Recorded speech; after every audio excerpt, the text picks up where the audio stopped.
Hi everyone, in front of me I've got DOOGEE T20 and let me share with you how to check IMEI number of this device.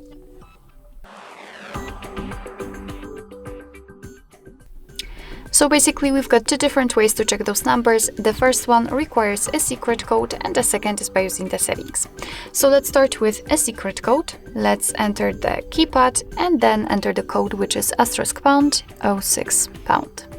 And as you can see, by this code we are provided with both IMEI numbers of this device. Let's tap on OK, and let me show you another way, as I said, by using the settings. So let's enter them, scroll down to the very bottom and tap on About the tablet, and here we have to scroll down to find both IMEI numbers for both SIM slots. Alright, so basically that's all. This is how to check IMEI numbers using two different ways in your DOOGEE T20. Thank you so much for watching. I hope that this video was helpful, and if it was, please hit the subscribe button and leave the thumbs up.